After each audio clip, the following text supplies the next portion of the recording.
அஸ்ஸலாமு அலைக்கும். Welcome to Nisa queen channel. வணக்கம் மக்களே, உறவுகளே, எல்லோரும் எப்படி இருக்கீங்க? நல்லா இருக்கீங்களா? நாம் இப்போ மிளகு கிரேவி செய்ய போகிறோம். காடை மிளகு கிரேவி. வாங்க வீடியோக்குள்ளே போகலாம். இப்போ நம்ம அடுப்பில் எண்ணெய் சட்டியை வச்சு எண்ணெய் சட்டியை வச்சு அதில் கொஞ்சம் எண்ணெய் விட்டுக்கலாம்.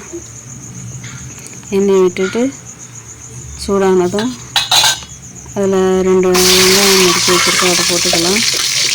அதை போட்டுட்டு நல்லா கிளறிட்டு கண்ணாடி பதம் வர்றது வரைக்கும் கொஞ்சம் வெயிட் பண்ணுவோம். நல்லா கிளறி வச்சுக்கலாம். இது நல்லா ருசியாக இருக்குங்க, உடம்புக்கு ரொம்ப ரொம்ப நல்லது. அப்படியே தக்காளி நறுக்கி வச்சுருக்கோம், அதையும் சேர்த்து போட்டு கிளறிக்கலாம். இது அவ்வளோ குழந்தைங்களுக்கும் சரி பெரியவங்களுக்கும் சரி இது மருத்துவம் நிறைந்த இதுன்னு சொல்கிறாங்க. எனக்கு ஏதோ தெரிஞ்சதை சொல்கிறேன். ஆனால் காடை அவ்வளோ ஒன்றும் பாதிப்புலாம் கிடையாது. குழந்தைங்களுக்கு தாராளமாக கொடுக்கலாம். காடை அடிக்கடி நீங்கள் சமைச்சு கொடுங்க. இப்போ நம்ம காடையை அதில் போட்டுக்குவோம். வெங்காயம் தக்காளி போட்டிருக்கோம்ல மசாலாவில் அதில் போட்டுக்குவோம். போட்டு நல்லா கிளறிக்கலாம். கிளறினா தான் அதில் அந்த இது அந்த ஒரு மசாலா வாசம் போய் சேரும், அது அப்சர்வ் ஆகும். நம்ம கொஞ்சம் மஞ்சள் பொடி போட்டுக்கலாம். இதுக்கு இப்போதைக்கு இவ்வளோ தாங்க மசாலா.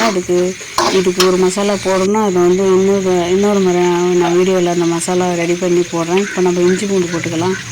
இஞ்சி பூண்டு கொஞ்சம் கூடுதலாகவே போட்டுக்கலாம். இது காடை கவுச்சடிக்கும். காடையும் சரி கோழியும் சரி நல்லா கவுச்சடிக்கும். இஞ்சி பூண்டு தாராளமாக கொடுத்துக்கலாம். இப்போ மசாலா இதில் எல்லாம் சேர்ந்து நம்ம கிளறுவோம். மசாலா எல்லாம் அப்சர்வ் ஆகட்டும். இப்போ நம்ம உப்பு போட்டுக்கலாம். உப்பு நம்ம பக்கத்தில் வச்சு போடுறதுனால நிறைய போடாமல் தெரியுது. தேவையான அளவு தான் நான் போட்டிருக்கேன். நீங்கள் உங்களுக்கு தேவையான அளவு போட்டுக்கோங்க. அதோட நம்ம ஒரு டம்ளர் தண்ணி ஊற்றிக்கலாம். காடை கறி உடம்புக்கு ரொம்ப ரொம்ப நல்லதுங்க. அதான் இது வறுத்த மிளகு கறி ரொம்ப நல்லாயிருக்கும், டேஸ்டியாக இருக்கும். அந்த வாசனையே வேறு லெவலில் இருக்கும். இது நம்ம சப்பாத்திக்கு, தோசைக்கு, இட்லிக்கு, சாதத்துக்கு எல்லாத்துக்கும் சேர்த்துக்கலாம். ரொம்ப ரொம்ப ருசியாகவும் இருக்கும், உடம்புக்கும் ஆரோக்கியம். இது வெஜ்ஜு மாதிரிங்க. இப்போ அது நல்லா வந்துருச்சு. நம்ம இப்படி வச்சு வேக வச்சாலே போதும். குக்கர்லலாம் போட்டால் முள்ளு தான் இருக்கும். இப்போ நம்ம அந்த மசாலா தண்ணியில் அப்படியே வேகட்டும். கொஞ்சம் பதம் வேகிறது வரைக்கும் நம்ம மசாலா போடாமல் இருக்குன்னா அதுக்கப்புறமா தான் மசாலா போடணும். இப்போ நம்ம அந்த ஸ்பெஷல் மசாலா இருக்குது. நான் ஒரு நாளைக்கு அந்த வீடியோ போடுறேன். இந்த மசாலா ஒரு 4 ஸ்பூன் போட்டுக்கோங்க. பாருங்கள் எப்படி பிரண்டு நல்லா வருது பாருங்கள். பார்க்கும்போதே வாய் ஊறுது பாருங்கள்.